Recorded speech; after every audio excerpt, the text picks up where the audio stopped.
new video on me. Great. That's my favorite. Can you tell that it actually isn't?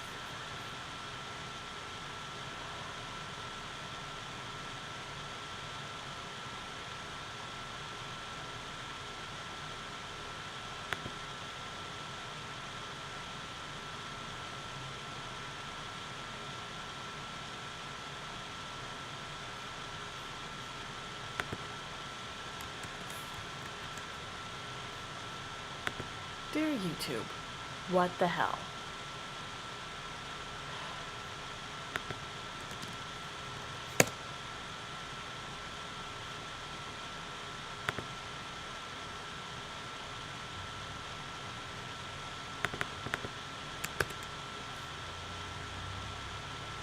Alright, I need to do a thing really quick in order to make sure that I'm not disturbing anybody's privacy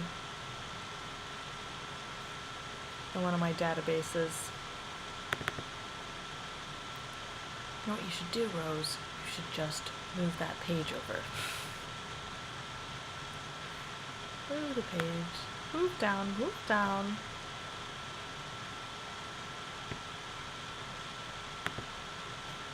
Alright.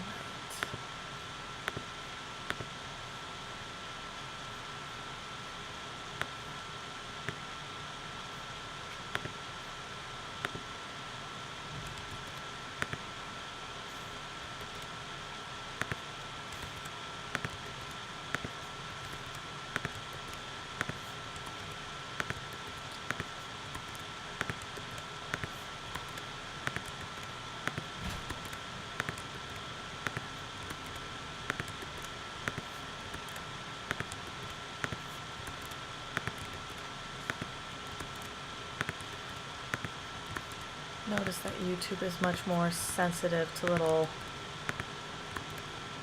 streaming hiccups than Twitch.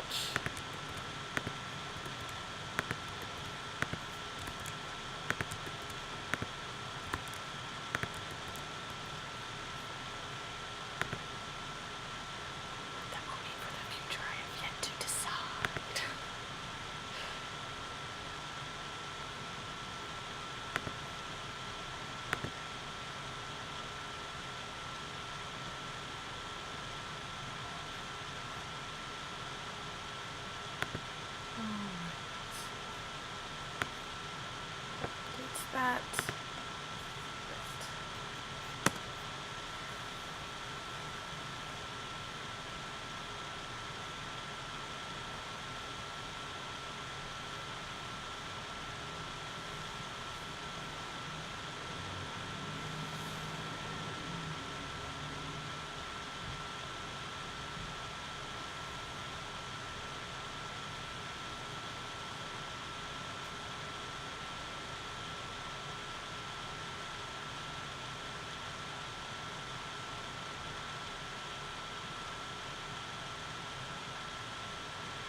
kidding me?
now's the time when I would work on a boon or an article. I haven't quite decided what fairy tale my next article is going to be about. And like, this is all that's left for me to do. These 3 things. Yeah, I'm just gonna bust through that. Oh, wait, first. Database. Where is my database?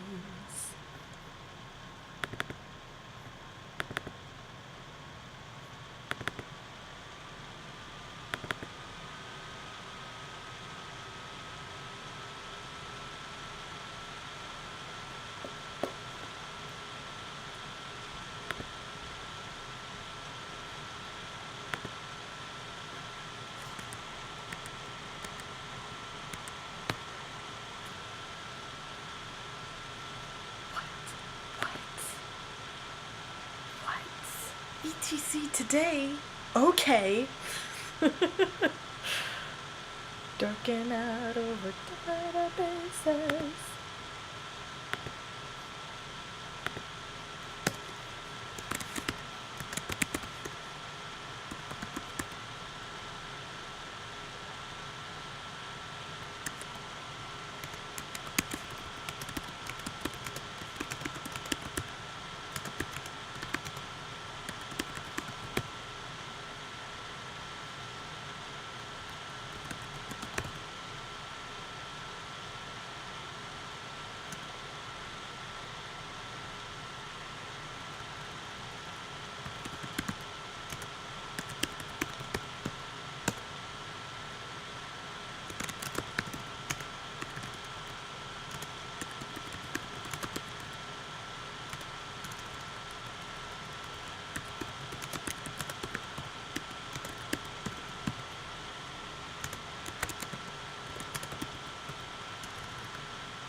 savings, but the course until there is a course.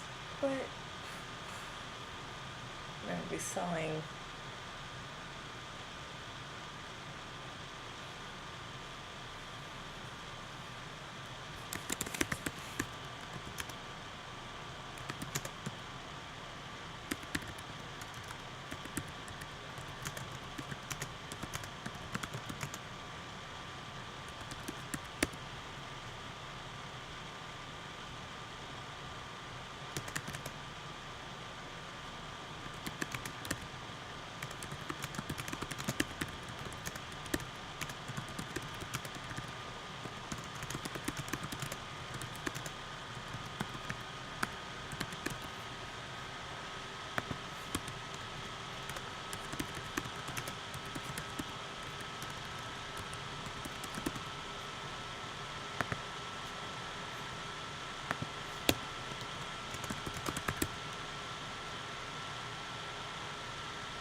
what I could do.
I just scheduled that. I need to double check.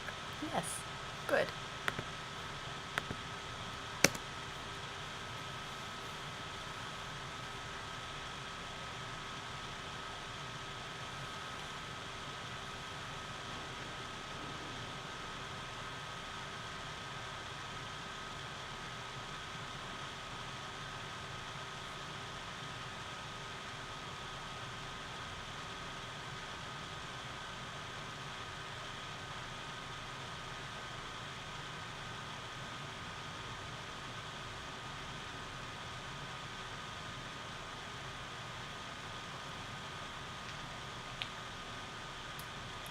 Did I?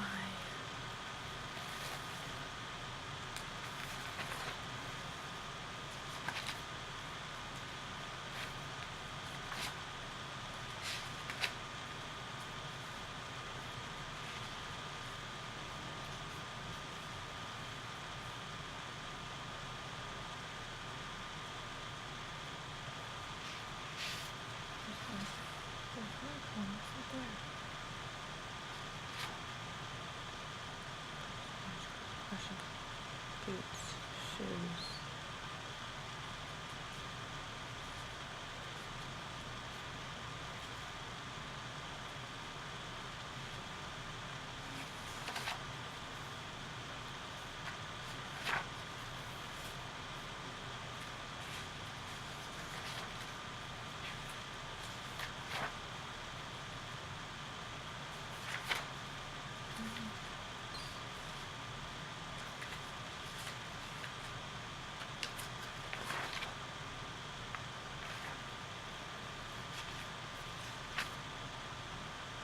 Gotcha. Okay. Okay, that's how that happened. All right. All right. Anywho, I'm back to here.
Adaptability.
No. Damn it, Rose. It's okay. It's okay, Rose. You know.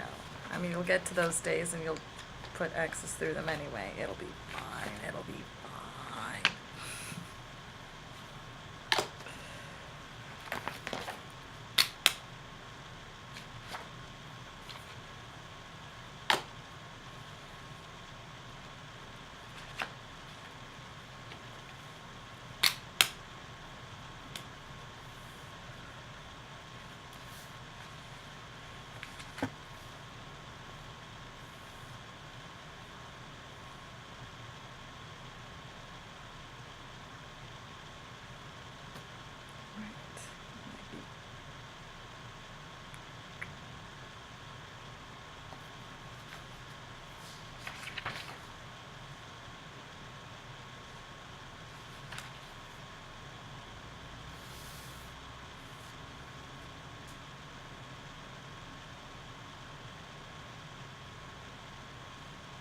That could be printed. Maybe that's a big of a deal.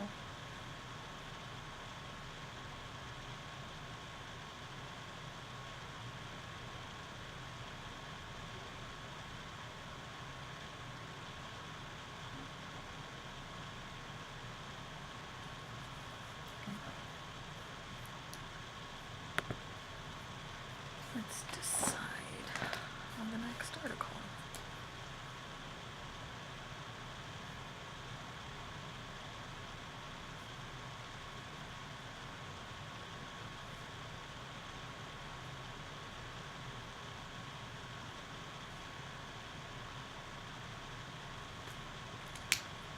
Alright, so there's 2 ways to do this.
create a new article or edit the old.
Yeah, this one's the one that needs to be updated.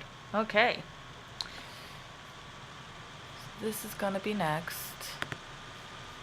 I did want to see.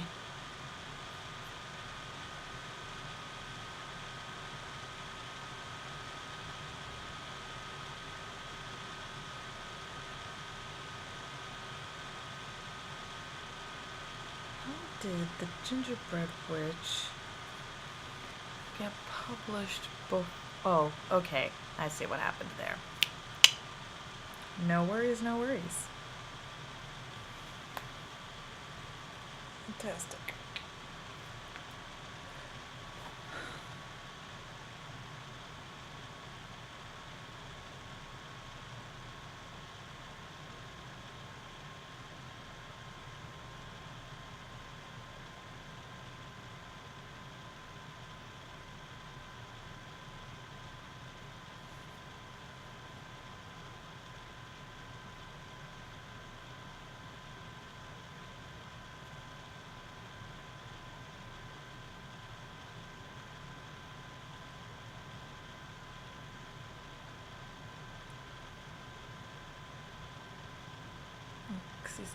All right.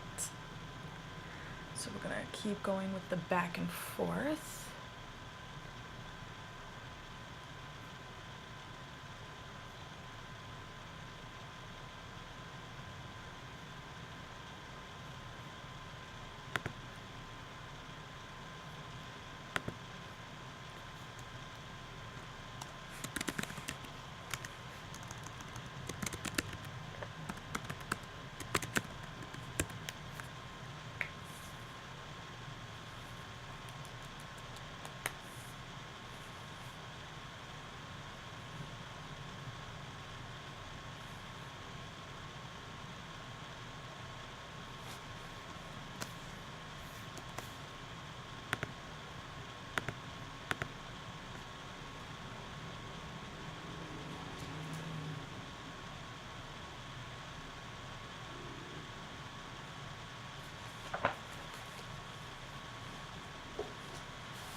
I like going back and forth between,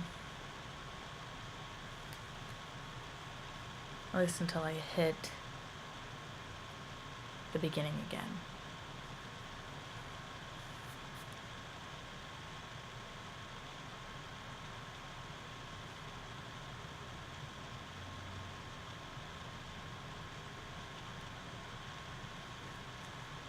Right.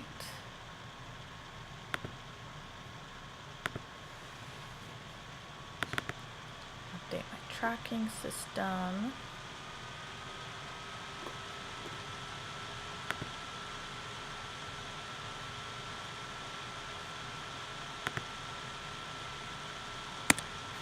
Boom! ETC.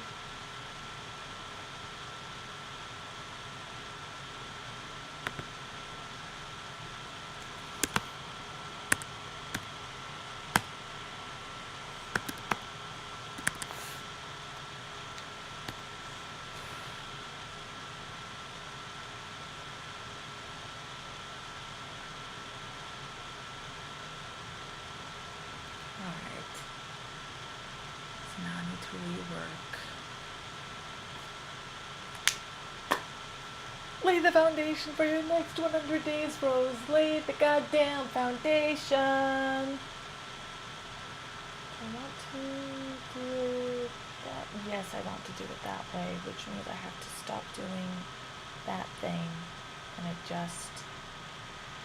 We're adjusting the calendar ever so slightly, Rose. It's going to be okay. New 100 days. It's a new 100 days. No. Yes.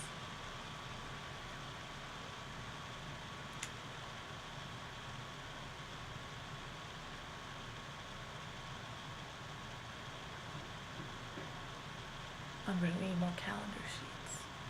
Which is totally cool. Totally cool. It's what they're for. That needs to get updated. And that can stay as it is.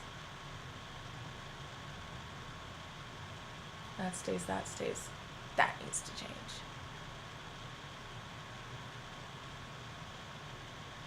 The sigil needs to get retired. Didn't do your job. It's okay. I'll trust that you guys will figure it the fuck out. You didn't do your job. And I'm talking to myself. I need tea. Planning requires tea.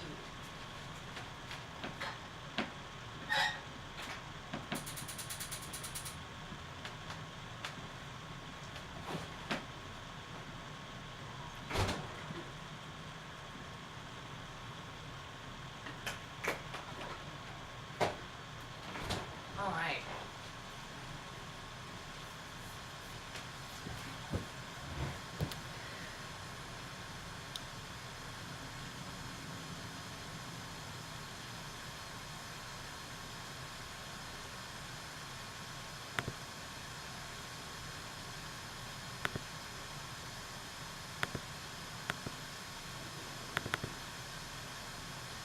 There's the blueprint. Good, good, good.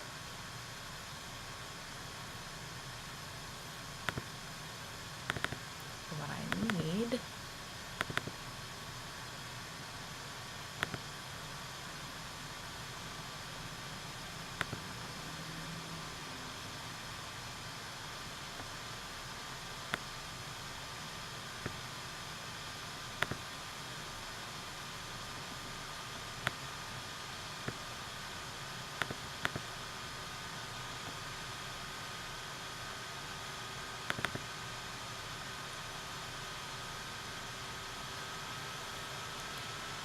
is to make this right for Sally.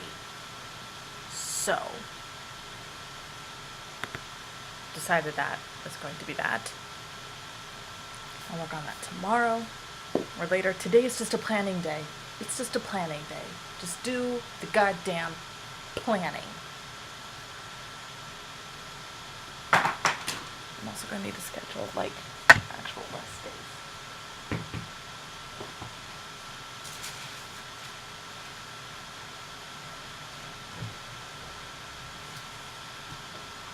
Oopsies, doopsies.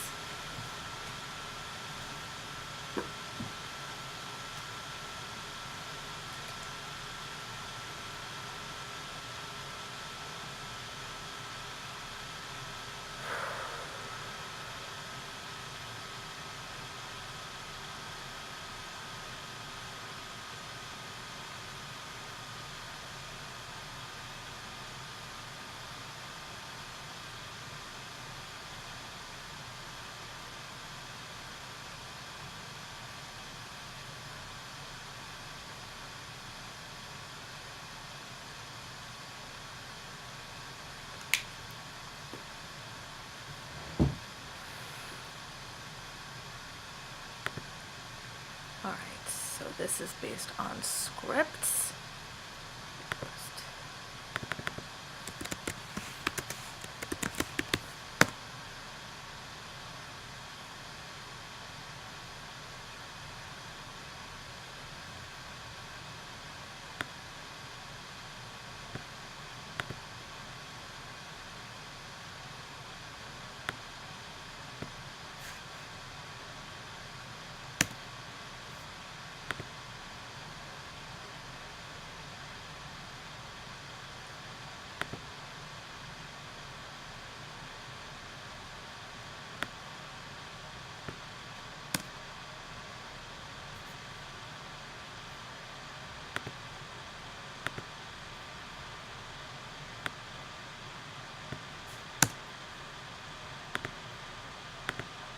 What I love about building an ETC tracker data sheets is that having pre-created the damn thing,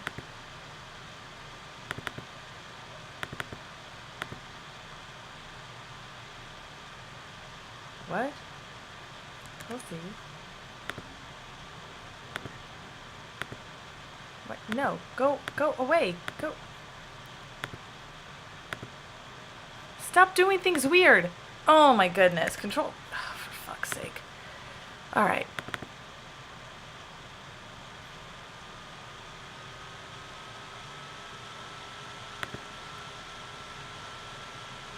There is a way to...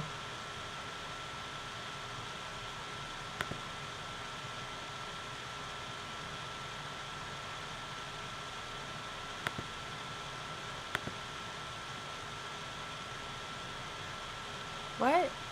No. Haha, good thing that I... Frickle frats.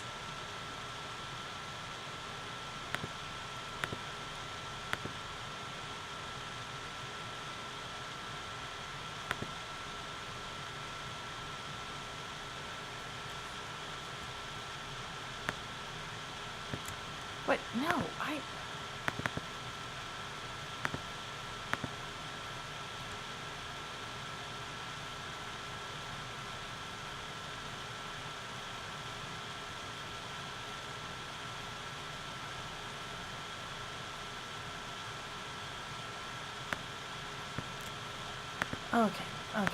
Okay. It's gonna be fine. It's gonna be fine. We're gonna, yeah.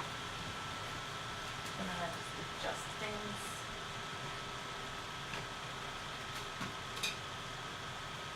I know what we're on. I know what went wrong. And knowing what goes wrong is the first step to making it go right.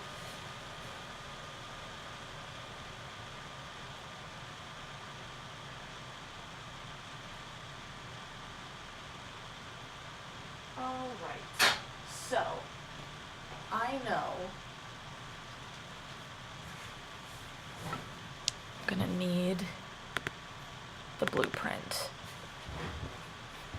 to make my plan.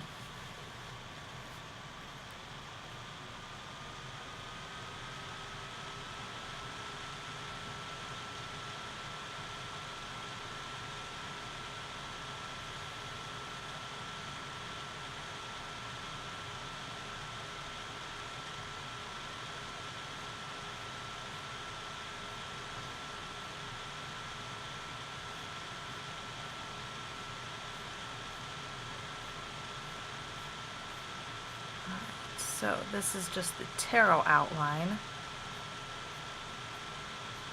which means first I'll go, first page won't be scripts, it'll be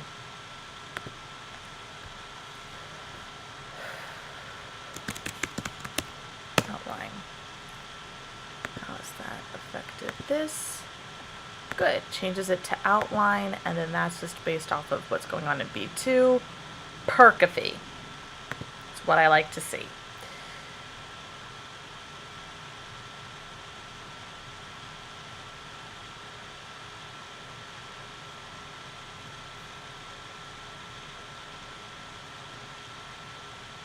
So actually, because the hours I spend per day on my 2 hours of morning writing, these numbers need to, chapters to finish.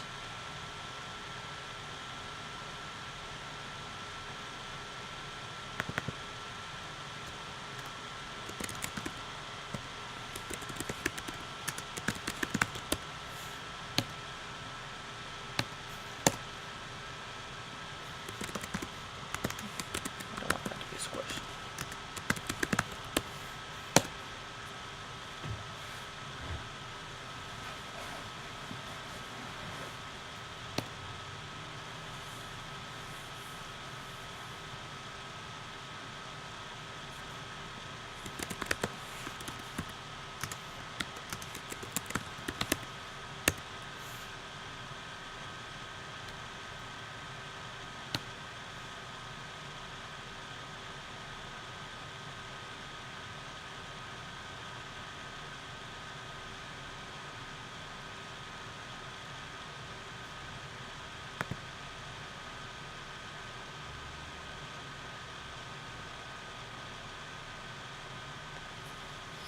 So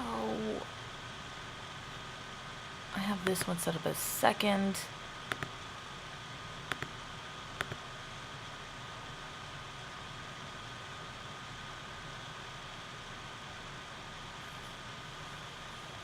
Okay, wait, first let's get the outline. Let's get that squared away. Chapter count. Right. And why are these columns set up like this? As it should be set up.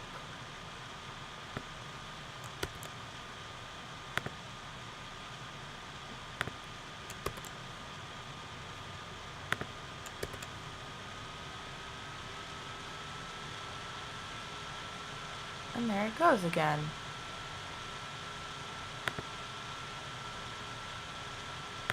Right.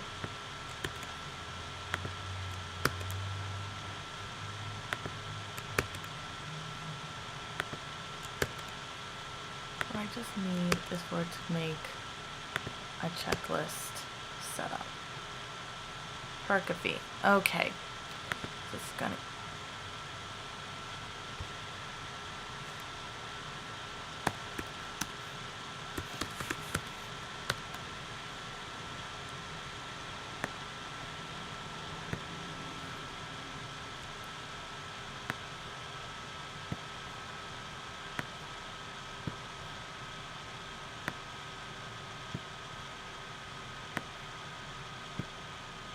No! I can go in and fix that.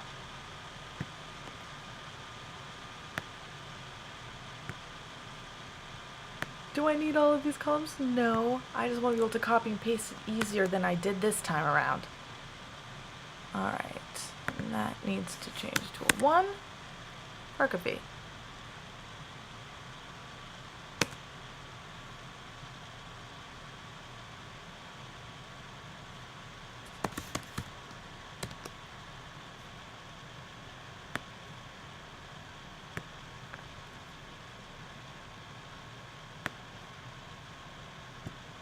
And the same goes for this equation here.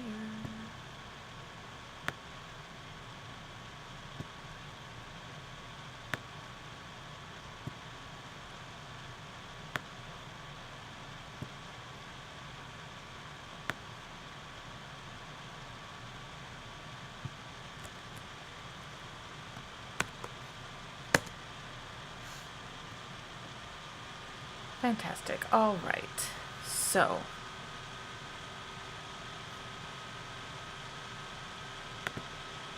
Inkshares is more properly set up, yes?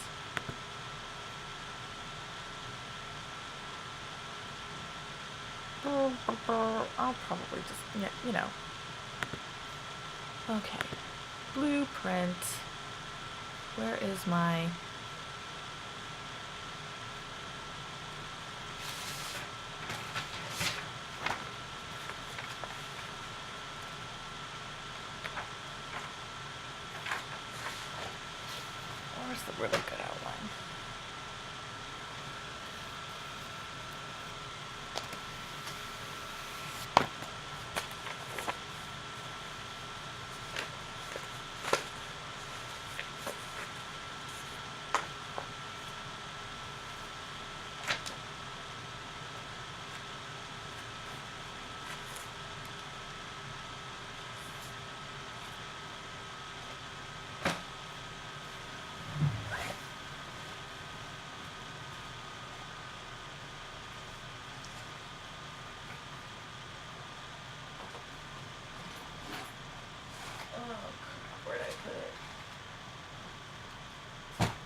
that pile.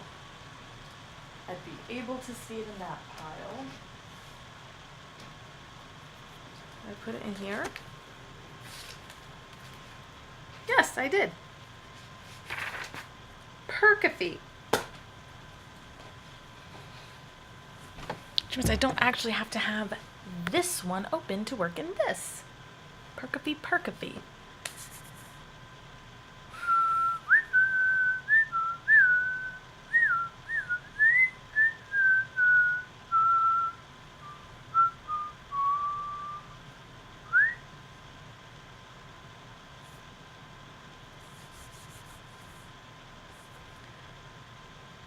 So 20 chapters planned.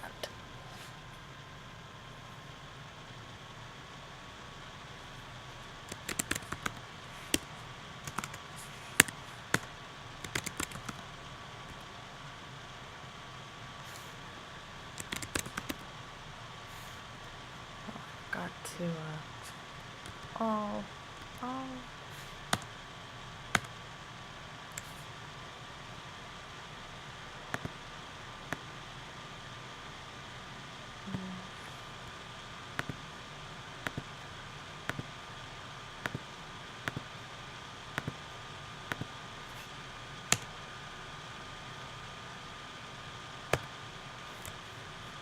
Percafee.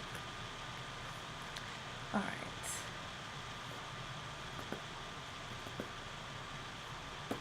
Oh, I don't have. I still haven't. Frickle frats.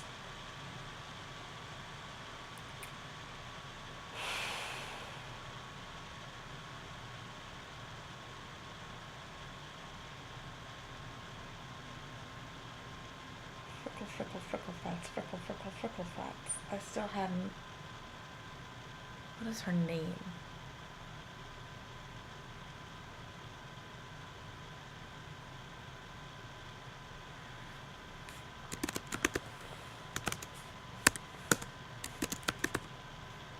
Wait.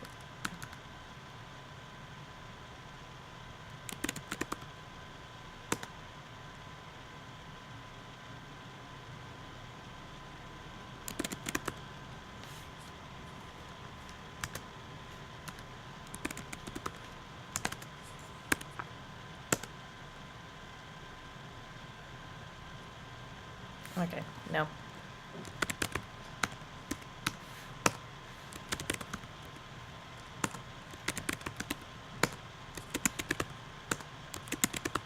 I'll color code it.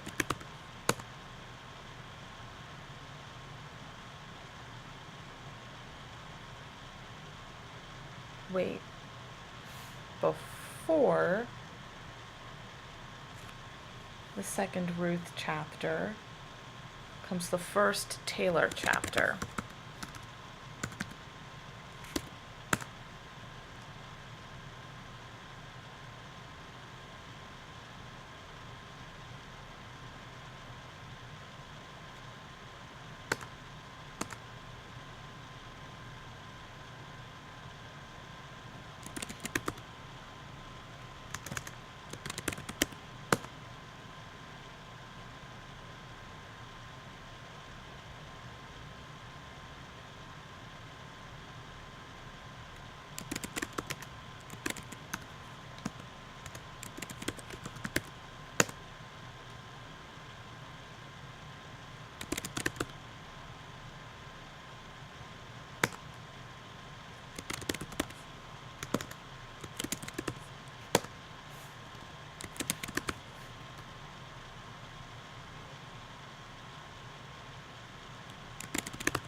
Okay, so D is 3.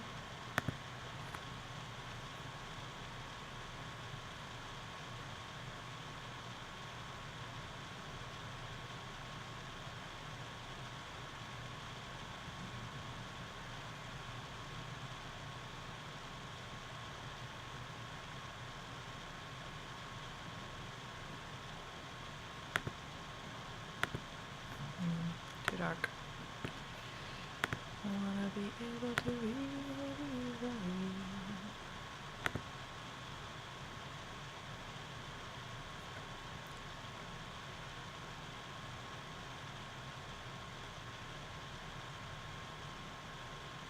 Maybe I should have a third column in there just to track.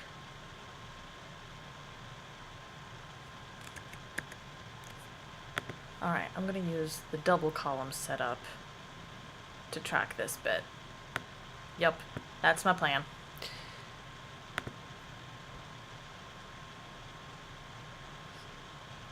I'll do like cornflowered for Janie.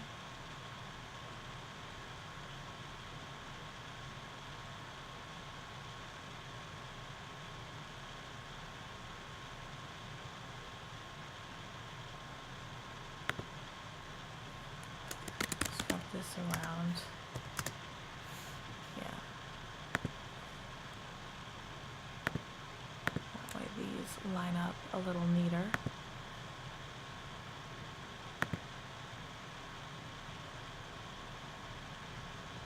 Oh, that's not how it... Well, it is how it... Okay, then.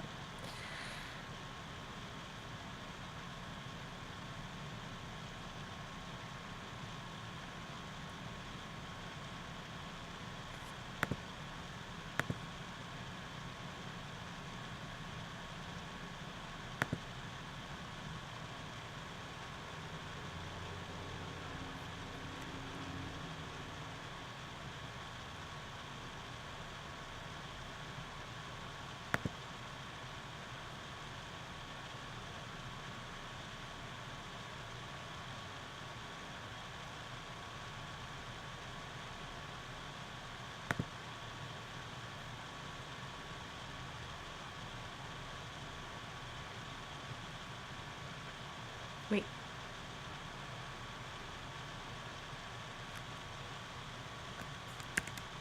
It's not quite right. Okay. So it goes...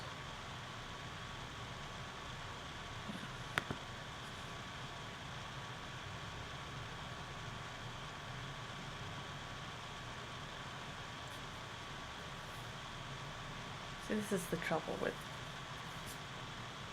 using tarot cards to line this ish up. Okay. This is why I did the color coordinated thing before. Rose, use your color coordinated thing. Just use it. Just freaking use it. Is there any overlap between Beth and Janie? Just the one time. Okay. Alright, but we'll put not Beth and Janie, but Taylor and Janie. And it's not Beth anymore, it's Ruth. Ruth and Janie.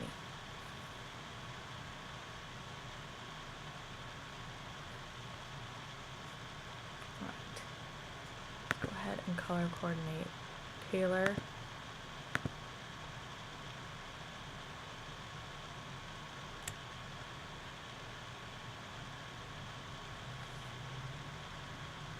To herself.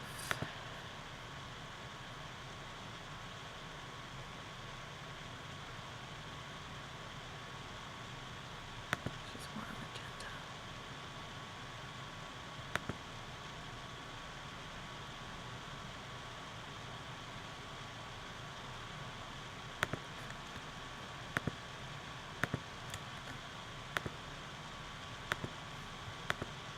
Oh, now I'll make it purple. Stick into your purple. This.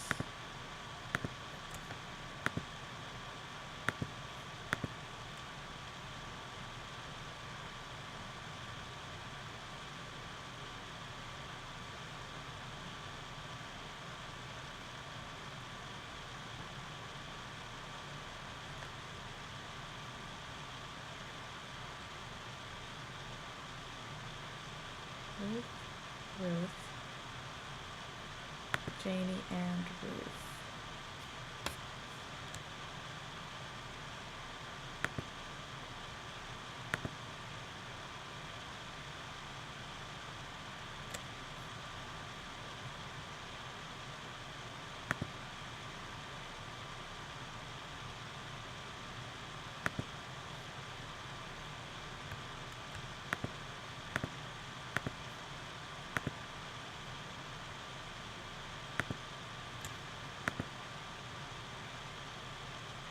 Wait, how did that happen?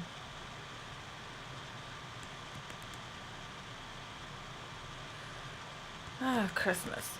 I can figure this out. I need to figure this out. What? Shit. Okay. So it goes Janie, Janie, Janie. Yes. Then it goes Ruth. Yes. Then Taylor. Ruth. Ruth and Janie. Janie and Ruth. Yeah, switch that around to Janie and Ruth. Okay. Then come down here to Ruth and Taylor. Then to Ruth. Janie and Ruth again. Ruth and Taylor again. Janie and Ruth again. Ruth. Alright. Janie's gotta have a colors. What are Janie's colors? Alright. Janie. Well, Janie dies wearing a blue sweater, so we'll just stick with the blue. I want a happier blue than that. There we go. That'll be.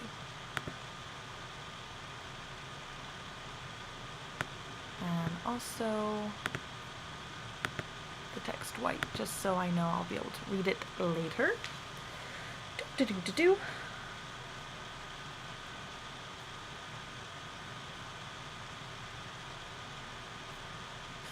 13, we got the count right so far. Ruth, chapter 4, chapter 6, and chapter 8. For progress set 1.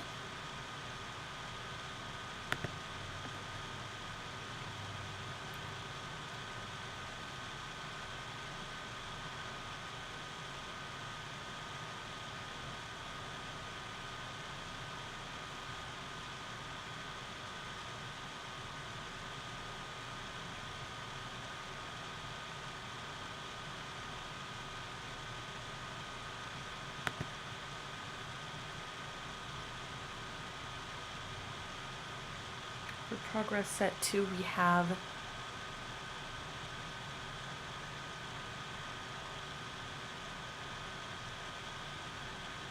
chapter 7,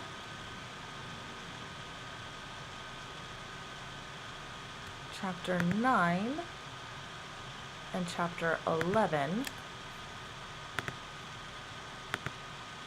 And for progress set 3, we have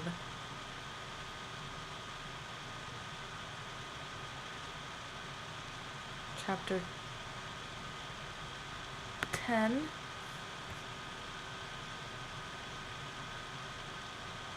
/12, and 13.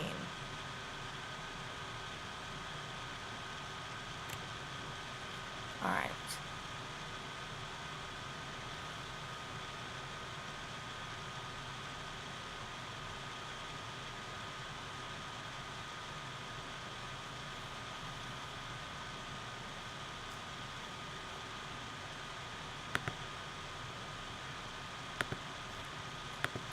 All right, now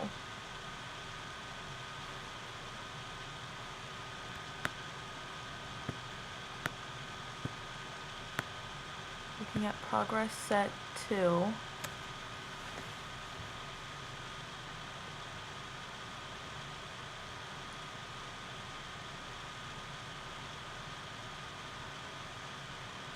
Do I want to keep Janie and Taylor in specific columns?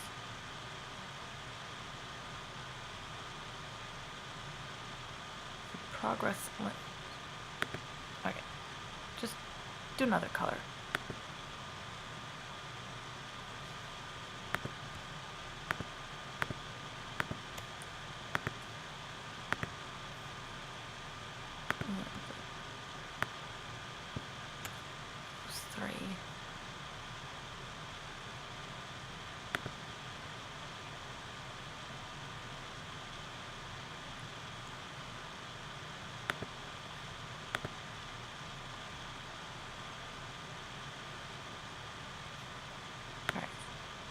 here's the new color set. We're gonna do a progress thing.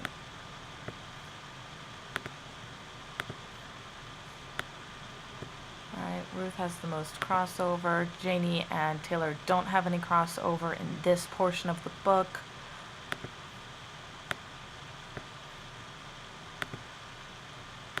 Well, I mean, they don't have direct crossover because Janie's dead. Kind of puts a damper on things.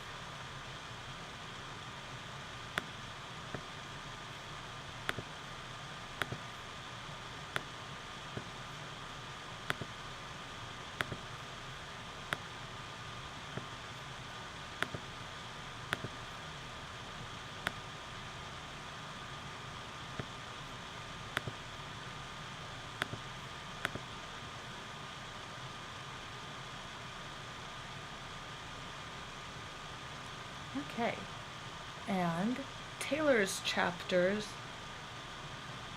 here are chapters 5,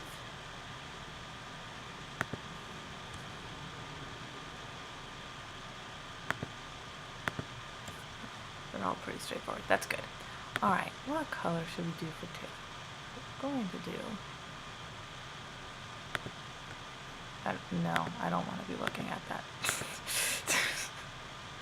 All right, and Janie is here.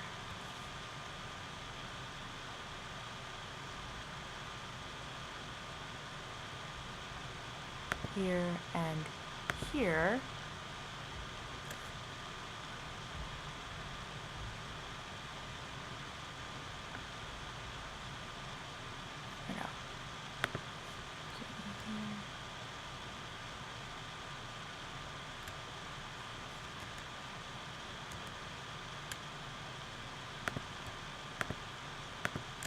Alright, if I have Janie and Taylor in the same column for this section because they don't have crossover, and then the next section, Ruth and Janie don't have crossover. How did that happen? Oh, that's how that happened. Ruth and Janie don't have crossover, so they'll be in the same column.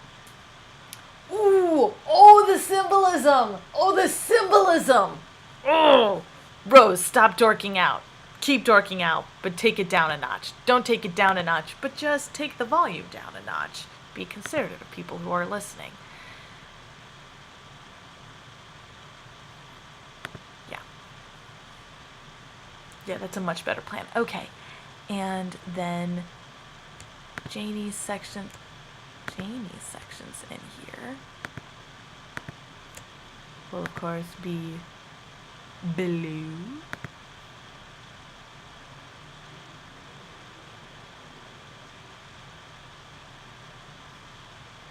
Leaving these needing to turn back to white.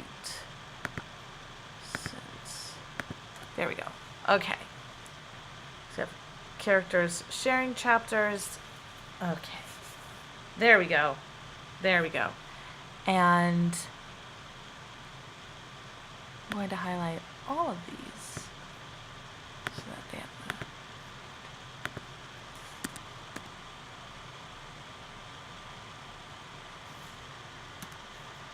I might have to include these second columns in this equation if I'm doing scene counts rather than chapter counts.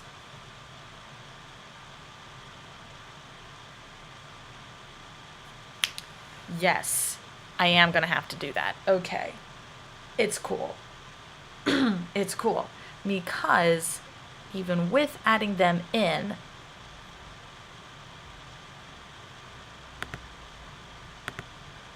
the sum, I mean.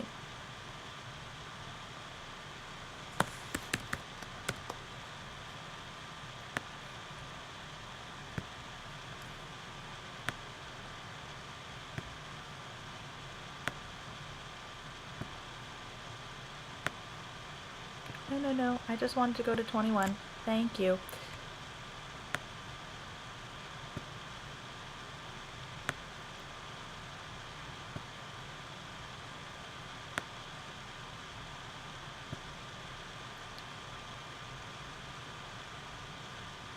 That means, oh, frickle frats. I'm gonna have to do a thing.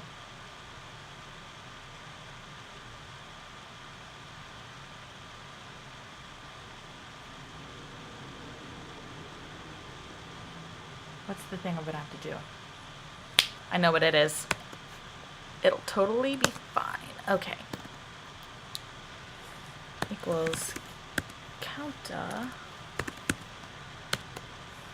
Because if I work this just right, and I can't work it just right because I know my way around a data sheet. What the fuck? So there we go.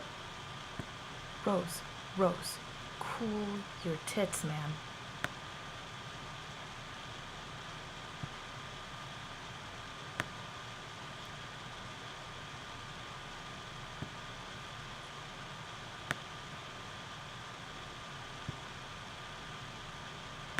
And your tea is probably getting bitter on ya.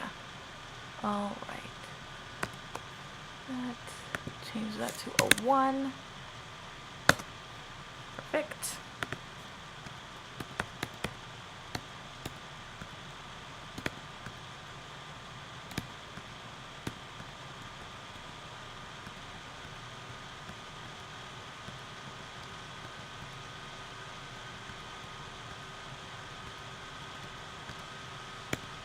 Right, I just have to make sure these touch points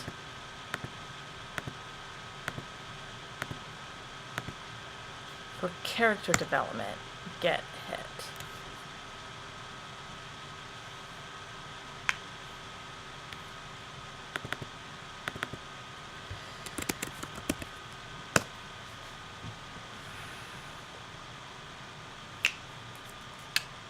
Percafee, that's what I need.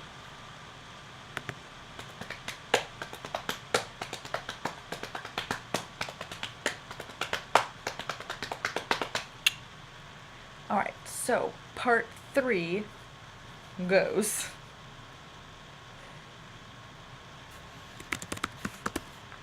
Taylor,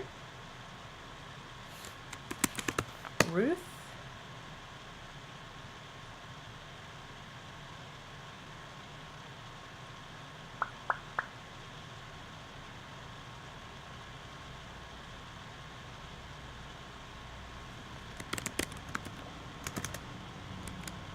Janie Taylor,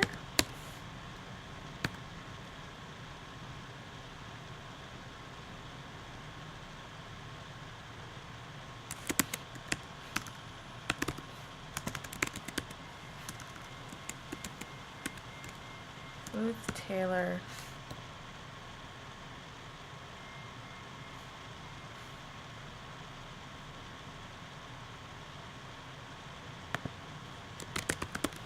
oops, Janie, Ruth, Janie. Okay, so in section 3, we have Taylor's progress in the purple.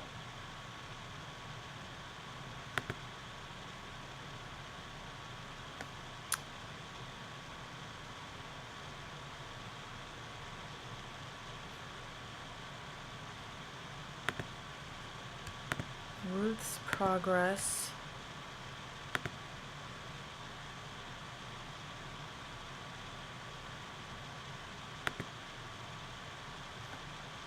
in the red, and Janie's progress in the blue.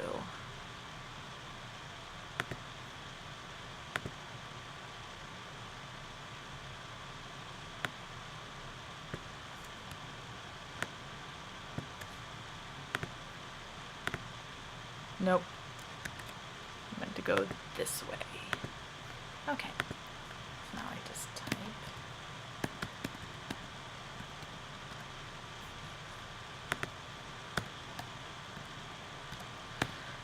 All right. All right.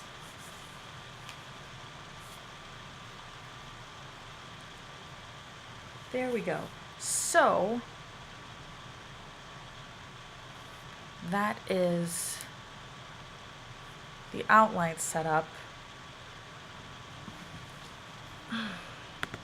So the ETC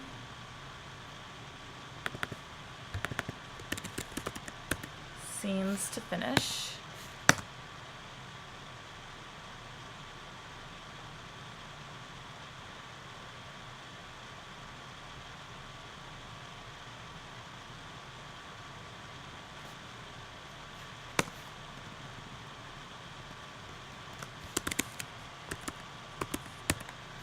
Scenes per hour, hours per day equals to 2. Plan A, I'll be able to get 3 scenes done a day.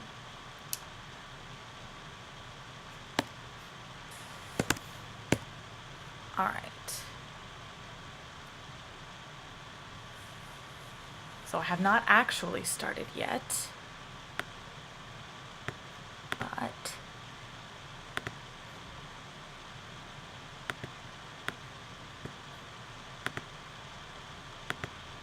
if I did start today,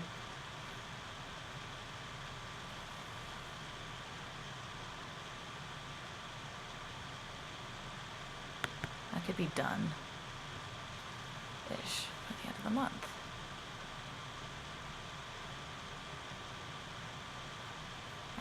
So that is the outline. After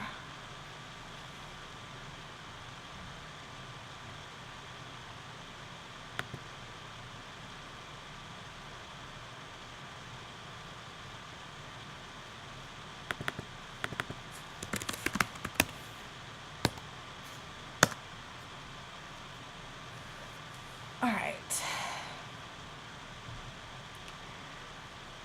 Once I have the outline,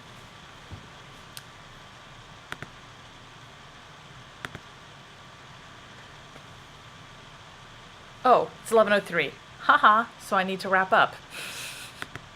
Toot-to-do. Hey there. Sorry, I'm a couple minutes late to the wrap-up chat. Got caught up in the planning stage for the next project.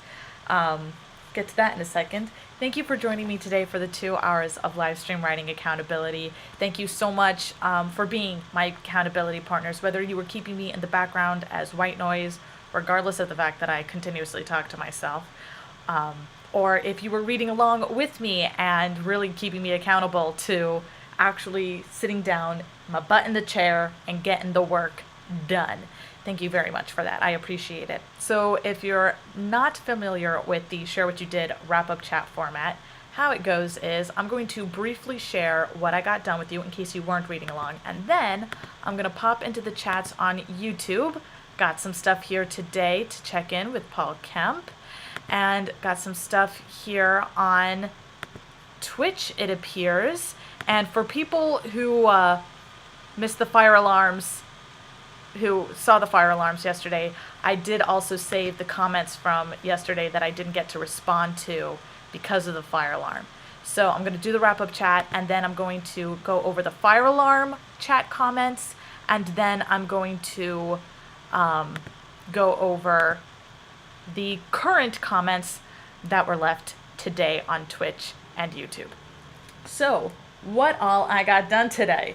Well, I'm real proud of myself is what I am, because I wrote my daily blog post for today, then I edited the punishment narrateme, edited the wedding narrateme, wrote the journaling prompt on the Sublime that ties into those lessons, and scheduled that journaling prompt in the Golden Goose Eggs Facebook group. And typically I would stop there and go on to the next thing, but because the end was just right there in sight, and because today is the end of the month when I generally do all of my wrap up the month, get ready for the next month, get ready for the next, bundle of hurdles, I decided to go ahead and finish out all the narrateme editing and really get into planning my next project so that everything in the narratemes, it's just publishing according to my publication schedule, and then any of the writing is about the new stuff coming up. So instead of stopping at my scheduling a journaling prompt, I went ahead and pre-populated the final reader update that will go out for the Inkshares campaign associated with 31 Days of Narratemes, a guided journal for questing the crap out of your daily life. Then I scheduled a journal. I wrote and scheduled the first two journaling prompts that will come after the final wrap up of the Inkshares campaign. The first one being on the theme of living happily ever out there, and the second one being on the theme of fairy tale living. Happily ever out there is about giving yourself permission to strive and to quest and to keep doing interesting things, as opposed to happily ever after, where it's like, oh, the quest is done, nothing ever happened to them ever again. Do. That's why fairy tales have no sequels. So happily ever after is a ridiculous standard. There is no, you're just continuously a happy baseline forever. No, happily ever out there, today and today and today. So that's, giving yourself permission to do that, to continue questing, to continue iterating, to continue seeking just that little bit more. And fairy tale living is about courage. It's about taking the first steps. It's about just getting things lined up and ready to go. So I did that, and then I updated my calendar just to prep for all the planning that I wanted to do today and got started on today. I decided what my next fairy tale article for the goldengooseeggs.com is going to be. And it's actually going to be an edit of an article I wrote inspired by Charles Perrault's Master Cat or Puss in Boots, which also inspired me to create a goal setting, a goal planning, setting, implementing thing called the Master Cat method, which then evolved into the 31 Days of Narratemes. And the Master Cat method is now becoming the Master Cat Master Planner. So there will be a sample of what I've gotten done so far of the Master Cat Master Planner. There will be a sample of that as the boon 10 days after the new edits for the Puss in Boots article goes out, along with some of the things that I was the preliminary writing that I did get done, inspired by the story Puss in Boots, just to help round that out. And so I got that squared away, and then I decided to start just the preparations for my next quested project, which is going to be a paranormal young adult novel about sisters. So while there are some romantic elements in there. Janie and Taylor have crushes on each other. Janie is a ghost. Taylor is a werewolf. And because it's really centered on Janie, it's, the journey to get her to cross over. And so all the loose ends that she's tying up, her sister and her crush figuring out why it is she had to die, figuring out how the two of them are going to live without her, what their relationship is going to be now that Janie isn't there, kind of holding them together, and just Janie herself being ready to move on, even though she, fully aware of the fact that she's 16 and her life was literally cut short, her head cut off by her own sister so that she wouldn't turn into a zombie. And it's just because, there's lots of levels to this story. But I started the ETC tracker, and I'm going to share really briefly my screen here, because here's the thing I do.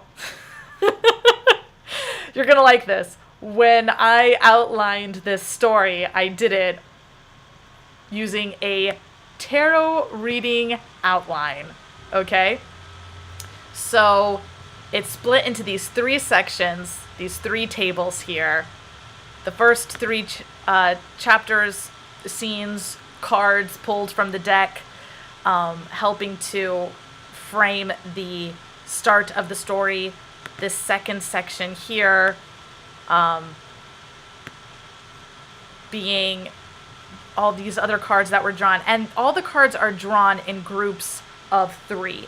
All right, so this picture here isn't showing it. I can show you in my notebook how that works visually. I'll just pull out the page. It'll be easier than looking at my whole notebook. Okay, so when I draw the cards, the 3 cards are associated with a character from the story. So the first 3 cards are about Janie, and then the next 3 cards are about Taylor, but I'm not just telling those 3 cards in a row. It's spaced out because people's journeys are spaced out and they're influenced by the journeys that other people are on. So you have these 2 journeys, one in purple and one in green down here, because it was going to be a separate character before who those 2 lines belong to. And then the book took the sister turn. And so here you have Janie in purple and in green on here. The lighter blue, Taylor is purple and green. Janie is the light blue. The darker blue is Ruth. And so the lines drawn are these particular character progressions they're going through in their personal development. So Janie goes through 3 progress points. The first, accepting that she has died. The second, really trying to somehow help Ruth and Taylor get on the same page about the fact that she's died, and that she's still clinging to life in a way. She's still trying to interact with them, and she's mostly having interactions with Beth, particularly toward the end of that section. Yeah, it's lots of planning. I'll be talking about that more in detail during reader updates during that Inkshares campaign. And I'll be talking about it here as I'm writing it, because I'll be like redealing out the tarot cards. Check this out. I'm going to share this. This is the last thing from the update of what I was working on today. So I'm going to share more details with you. So I have several tarot decks. I only use one for actual readings. The others I use for storytelling purposes. So I pulled the 20 cards for this story from each of my storytelling decks. Keep them in this particular box to keep them separate so I don't lose them and they don't make a mess. And so when you'll see, I'll show you later in future days as I'm working on this book, that I've picked a deck for each of the 3 main characters to represent them. So I use the Druidcraft Tarot deck to represent Ruth, and I'm using my Fairy Tale Tarot deck. No, I'm not. Am I? I'm using... No, this was something else. That's for extra plot points, because having those stories associated is helpful. And then I did pull my English Magic Tarot deck, which was a gift from my cousin, which I have strongly mixed feelings about this deck. I don't trust this deck, which is why when I just want a little nudge of what what a villainy or conflict or tricksterness in the story, I'm going to look to those cards for help, guidance there. And then this is an art deck by Kitty Kahane. I'm not sure how to pronounce her last name. And so this is Janie, this deck. And then this fairy deck, the Mystical Fairy Tarot, this I'm using for Taylor. But don't drop the cards, Rose. That was the whole point of having the spiffy box. Yeah, so I use the tarot cards to help, and the data sheet the tables of the cards to plot longer works. Because I have a lot of skill in terms of writing shorter works, but getting something longer written, there needs to be more planning involved in order to really flesh it out and give it the room it needs to grow. So I don't know if it'll be a novel or a novella. I did write a novella once on accident, so it's possible it'll be a novella. Anywho, so that's what I got done today, is I got myself all squared away, and I started making my estimated time of completion, my ETC tracker. So I've gotten this portion down. Now I have to get this re-squared away. Or no, is it going? It goes side to side, so I need to get this one squared away, I believe.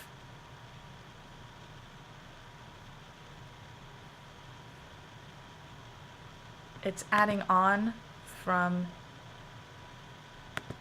Oh, okay, so I just have that going, or no, I don't. B5, B9 equals B10.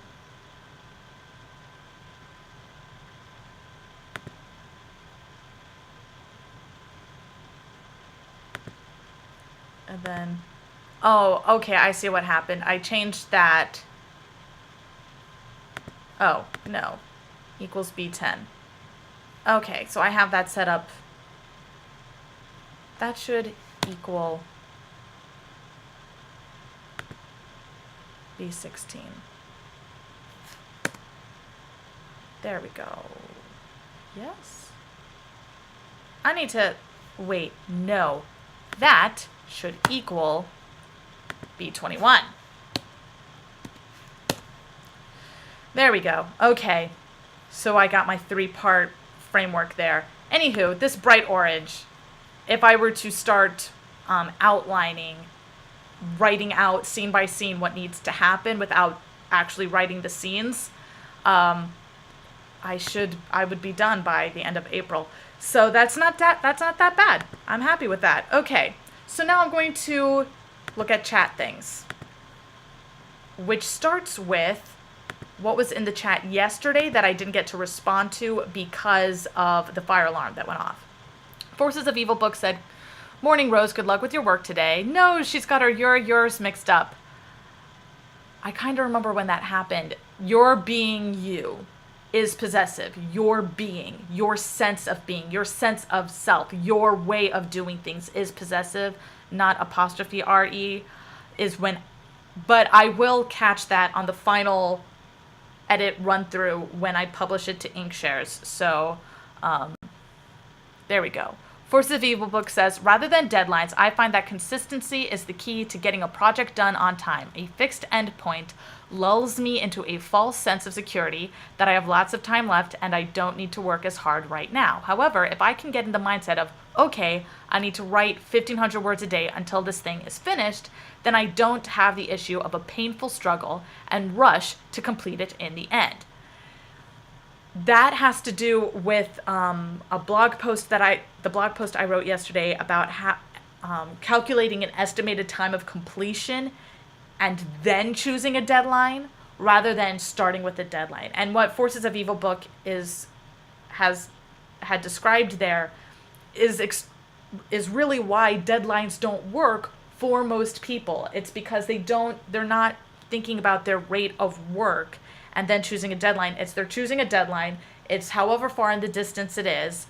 And they think, oh, I have all this time. Then as they get closer to it and it becomes more immediate, it becomes more real, then they become more aware of their list, and then there's rushing. And that's why, when people procrastinate, they think, oh, I have all that time. And then at the end, boom, they get it done. My sister, who I worked on a book with I started working on a book with a while back. I was talking to her about deadlines once when we were working on that book, and she said, I like having a deadline because then I know I'll get it done. I was like, but are you rushing at the end? It's like, well, yeah, because, being at the deadline kicks me into gear. It's like, yeah, but then that's not quality work. But the 1,500 words a day that Forces of Evil brings up, Forces of Evil book brings up is that the 1,500 words a day is a good habit. So then you're in the habit of writing and you know you can create that amount of output. Then when you are planning a book, if you do want to be able to project ahead, to just give yourself an idea, you can use a database like the one I've got going, whatchamacallit, like the ETC tracker I use, and maybe not specifically my setup because it is, setting it up is a touch complicated, but once it's squared away, it's squared away and you don't have to worry about it. You're just plugging in a number every time you get something done, and it's calculating that for you, and then based on that you can, and then it's telling you what the possible end date is. Like the possible end time for just me outlining my book could be I'll get it done by April 4th at the earliest, April 27th by the latest. Like if I were to start working on that right the hell now. So, so there is that. And yes. So 1,500 words a day is good for just having the habit, but sometimes you want to be able to schedule things, especially if you're going to be self-publishing or if you're working with an agent or editor, there are going to be some kind of deadlines involved. So getting in the habit of not just making sure that you're doing however much work a day, which is itself a micro deadline. It's like today, 1,500 words. Today, 1,500 words. So if that's your goal every day, then you can track how good am I at keeping to that goal? How much am I exceeding that goal? Things like that. So it is a micro goal that is also a habit. And you can use that habit goal, that daily habit goal, to predict when you are likely to be finished with a first draft. And then, give yourself a deadline of however many chapters, give yourself a challenge of however many chapters a day to edit that draft. And then however many chapters a week for rewrites and things of that nature. And you can create just this sense of knowing when you're likely to be finished with something. Just because sometimes people like to know when you're going to be done with something. So, I'm just getting all this planning set up so I can then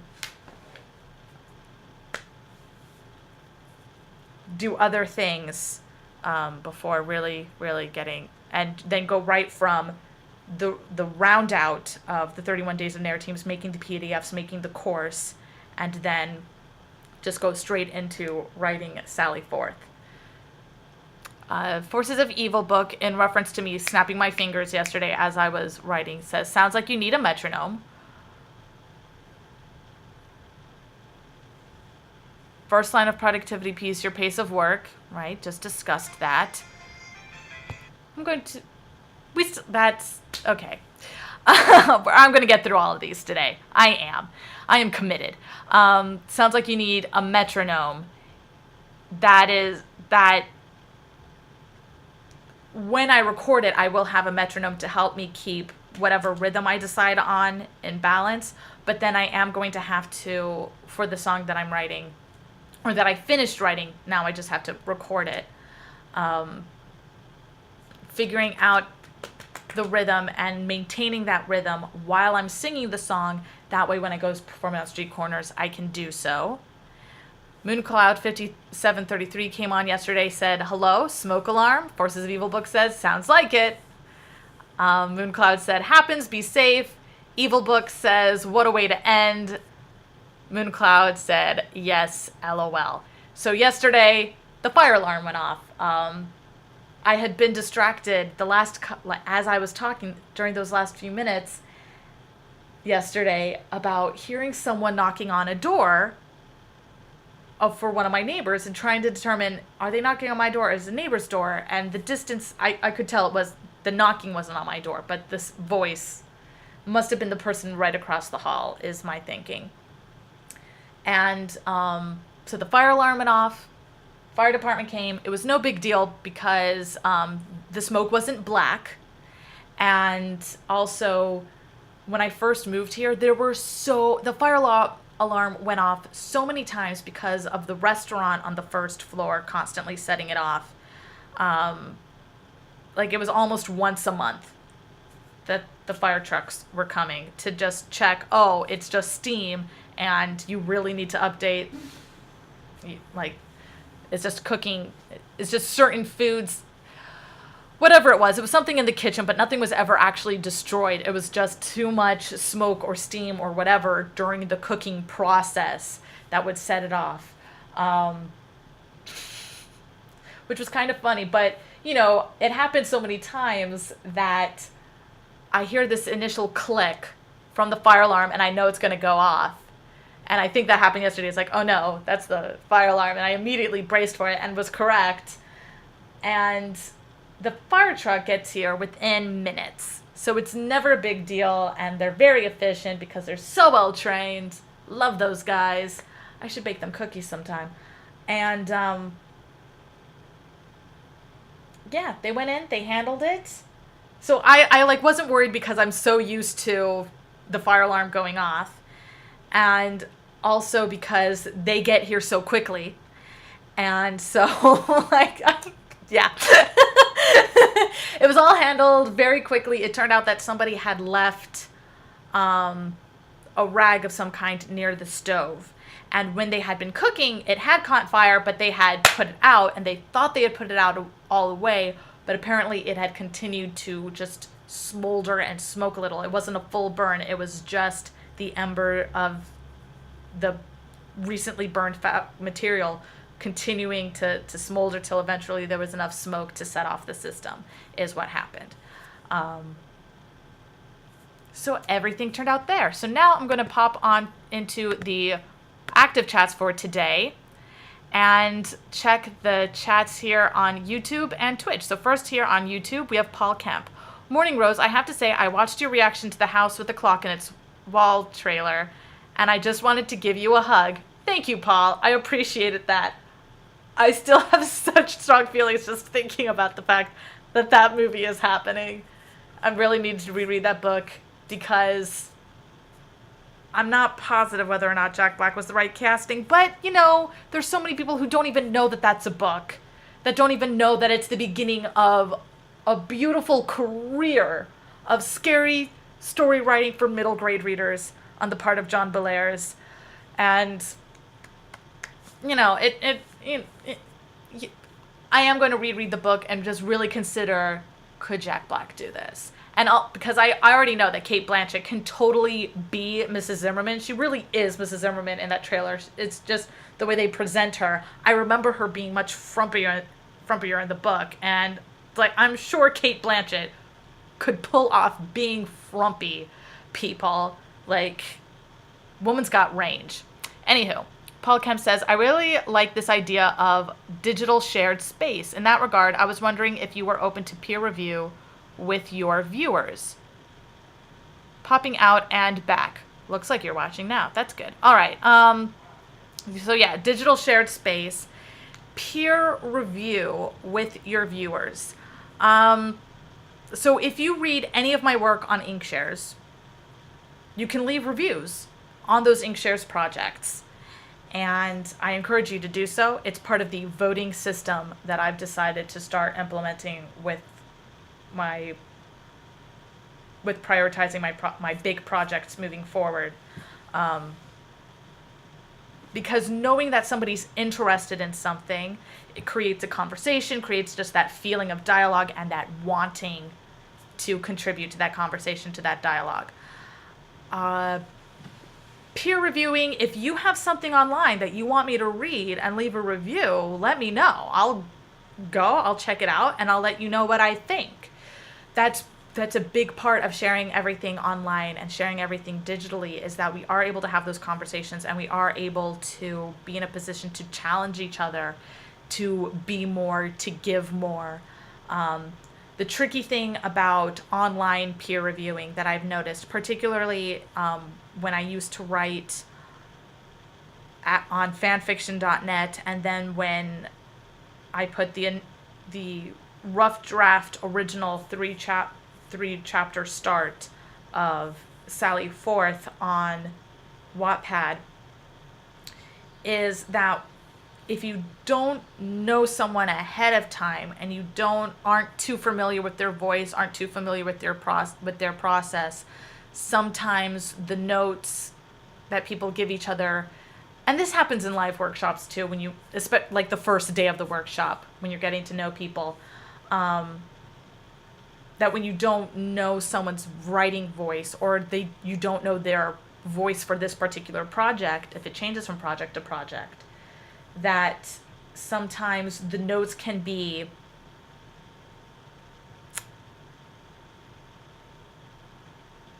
intrusive. And I don't mean personally intrusive. I don't mean offensive. I mean intrusive in the sense that you're trying to push your way of doing things onto other people's writing, your way of crafting something. It's like, I wouldn't have put that sentence that way. It's like, well, you're a writer. You don't like the way I've written something. Write it yourself. Peer review, I feel, is most helpful when people are hungry for more, or are just a bit confused, and are just people who are looking for clarity when trying to helping each other to have the clarity necessary for a work, and to have the development necessary to a work to really satisfy a reader. So clarity and satisfaction. Peer reviewing, I find, is very helpful in terms of seeking clarity and satisfaction. But in terms of writing voice and writing style, their workshopping is really the place to be discussing that, in my opinion.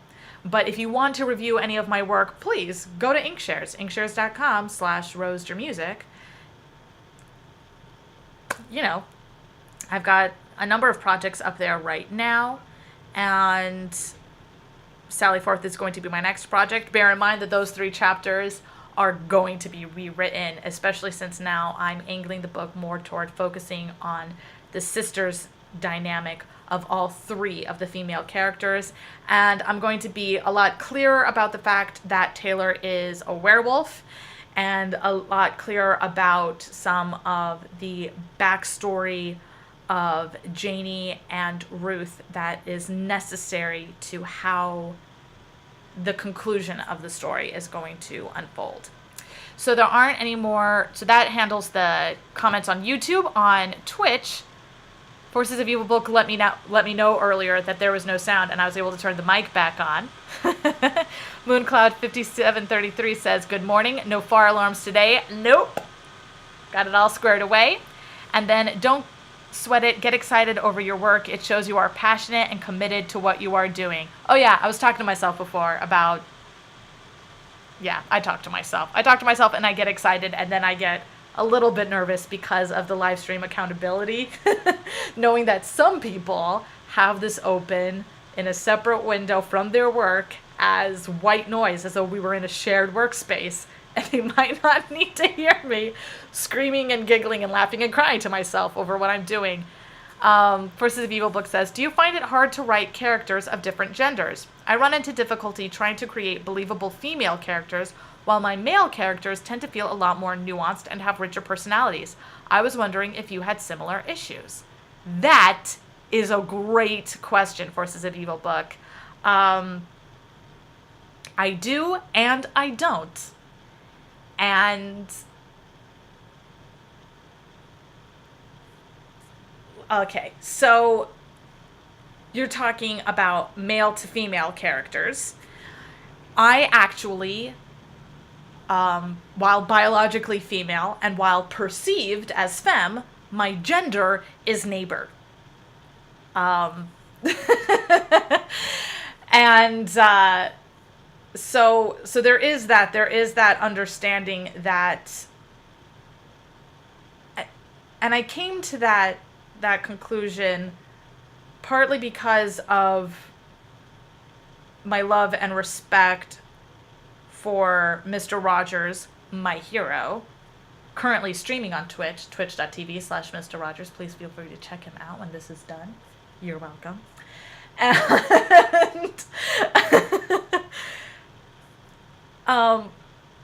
and also just learning about the human experience.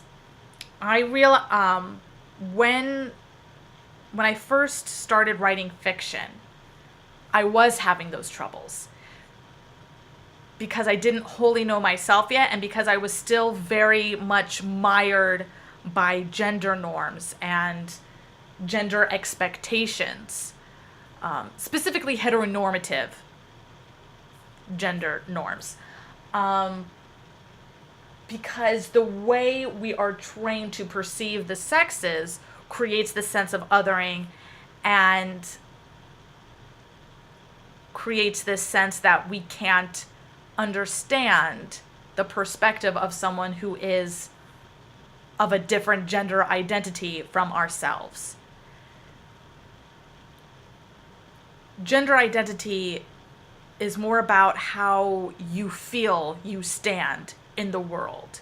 When you are running into difficulty running about other genders, as I experienced the difficulty writing about other genders earlier in my writing, in my fiction writing, the difficulty comes from when you're having trouble detaching from those norms. And because you can't detach from those norms, which are based on surface details of how genders have interacted historically, and specifically in recent history, in recent recorded history, when you're caught up in those surface details of gender norms, it creates this wall where you can't see that the person sitting across from you, who, while having a different gender identity, has the same internal experience. The fact that we have feelings is not unique. Our particular experience of those feelings is. So, because everything is... What makes people different is the fact that we are individual people, not that we are separate gender identities. And part of how I work to counter this, and I continue to do this practice today. I haven't done it as much as late because I've gotten better about... All right, I'm going to explain the practice. Rose, use your words. The way I help to practice seeing more gender equality in my own writing, as much as I profess to say that I see it in my day-to-day living, in order to write what I say I believe, I started this practice of writing all of my characters female. Back when I was still mired by social norms and gender norms, and I'm still mired, but I mean when I was fully in the thick of it, differently from when I am now. When I was completely mired down by that, I wrote all my characters as female, and then I would gender swap those characters that I wanted male, and I would tweak them based on what I knew about gender norms and how that would influence certain things that the characters are saying to each other. Because there are certain things that you say to men versus say to women versus say to neighbors versus say to family versus say to someone you know is trans. We slightly counter, slightly mask who we are and how we interact with people. And so if we start from a place of everyone the same and then apply those surface details of what makes a character rich, it helps a lot with the character development. And so that was something that I did. And also, before deciding to be a writer full time, while this writing experimenting was happening, but before I started writing full time, I was for a very long time working on training myself to be an actor, to work on the stage, to work in front of camera, to be able to present all sorts of characters, all sorts of identities that aren't my own. So really putting on these sort of people suits in order to convey that character's truth and that character's humanity. And so if writing all the characters as one gender and then swapping certain characters to be other genders so that you can bring out that depth and that richness to every character seems a bit heavy-handed to start with, then I would definitely suggest going to those writers who do write both genders very well and maybe working with someone to do some gender swap scene work where you're playing a female character and then you have a female friend of yours playing the male character and really trying to bring those scenes to life and hearing how they're hearing and feeling and experiencing that equality. Mooncloud5733 says, LOL, I do the same thing.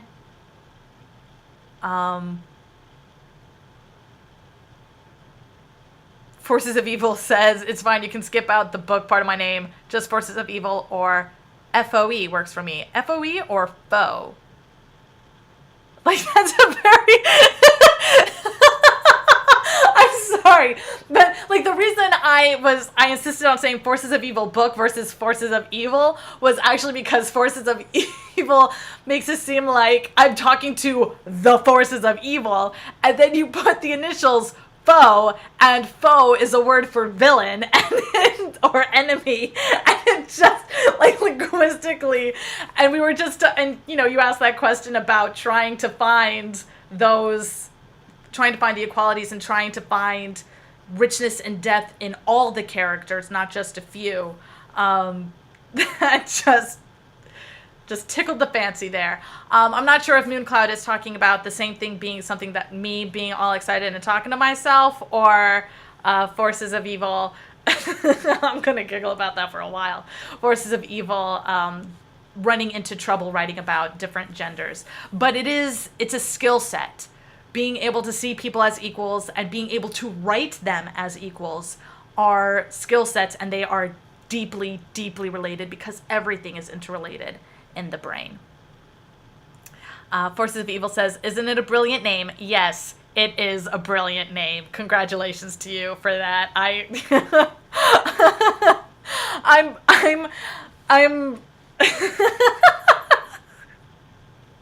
Yes, it is a brilliant name. I'm quite fond of the name Rose Jermusic. My mother gave it to me, and also a guy named George Jermusic gave us the last name through adoption, actually. George Jermusic married my great-grandmother Michelena Bulak, who had 2 children already, the eldest of which was my great-great-grandmother Michelena Bulak married George Jermusic because she had 2 small children to take care of and no husband because her first husband, Old Man Kovacek, had died. And my great-grandfather took George's last name, and then and here we are all these years later still using Jermusic, which we have no idea what it means or what the original pronunciation or original spelling is. So if anybody out there who has the same spelling of last name but is all, why is she saying Jermusic and not Jermisic? The reason is, my friend, my cousin, is because I don't know if you've heard this story, cousin, but my great-grandfather, John, left the family farm to work in the city before the family started pronouncing it Jermisic. He left the family farm, was working in the city, and then while he was gone, who the family was doing business with on the farm and with the produce of their farm changed. They were doing a lot more business with the local Irish, and this is the story that was told to me. The Irish would look at our last name and pronounce it Jermisic as a kind of a joke, and y'all just went with it. Just like, whatever. As long as we're still doing business and you're giving us a fair price and you're not cheating us on any money that we need for our produce, we're totally cool with whatever it is. But I was raised with a lot of love and respect for my last name, and the day I graduated college, I got up to the woman and handed her the card with my name on it, and I'd written a pronunciation key on it so that she could pronounce it correctly, which a lot of us had done because we were told to do this. And the woman, a couple people before me, this guy went up and she said Aloysius. And I knew immediately she was going to mispronounce some part of my name. It was probably going to be the last name, but it's going to be my name. And I was like, as long as it's not my whole name, because if she mispronounces my whole name, then we're going to have problems. And I got up there and she mispronounced the whole name. My full name is Rosemarie Jermusic. And she said Rosemary Jermusk. Or Rosemary Jermusic. Either way, she mispronounced both parts of my name. And I grabbed the podium and leaned over to the mic and I said Rosemarie Jermusic. And then I went and I got my handshake from the university president, because that's just who we are. I think I mentioned yesterday, I know I mentioned in that reaction video on YouTube to The House with the Clock in Its Walls, I know I mentioned in that video, and I think I mentioned yesterday, this book by John Bellairs, which is one of the follow-up books to The House with the Clock in Its Walls. This book, I got it when I won the school science fair and got to go to the county science fair and get a plaque with my name on it. And the guy was calling people down to come and get their awards for how well they did at the county science fair. And he said, Rosemary, and I was really happy with him for saying Rosemary, but he was saying my first name so slowly and just not actually coming to my last name that I yelled Jermusic from the back of the auditorium as I walked down to go collect my plaque. People are going to know how to say my name. People are going to know. All right, let me check to see if there's any new comments on YouTube. Does not appear so. Any new comments on Twitch? Nope. All right. Thank you so much for joining me today for our 2 hours of live stream writing accountability, and for sticking with me while I went over the comments from yesterday that we didn't get to go through because of the fire alarm, and going through all of today's comments. And where did the OBS go? Why is the OBS app not opening? Choose your adventure, Narratemes, Twitch. It says, all right, I'm gonna just refresh my page here on Twitch. Yeah, it says we're still live. Okay, so for whatever reason, the window... Oh, that is so rude, Forces of Evil. Now I have no problem calling you Forces of Evil now that you've done that. I can't even. Oh my goodness. Okay. All right. So, oh my goodness. All right. I'm actually gonna sign off this time, and I think I know how I can get OBS to behave and do the thing it needs doing. Thank you very much for joining me today. I'm Rose Jermusic, your live stream writing accountability partner here every day for 2 hours from 9 a.m. Eastern Standard Time to 11 a.m. Eastern Standard Time for 2 hours live stream writing accountability, followed by our Share What You Did wrap-up chat, where I briefly summarize what I did in case you weren't reading along, and then I look through all the comments made on Twitch and YouTube during the live stream in order to... use your words, Rose. Respond to every comment made, because I really want to be able to have these conversations about your writing process, my writing process, the creative process in general, and whatever projects I'm working on and you're working on, because that's the neighborly thing to do, is just keep the conversation moving. I look forward to seeing you tomorrow, and I wish you all the best. Good journey, my friends.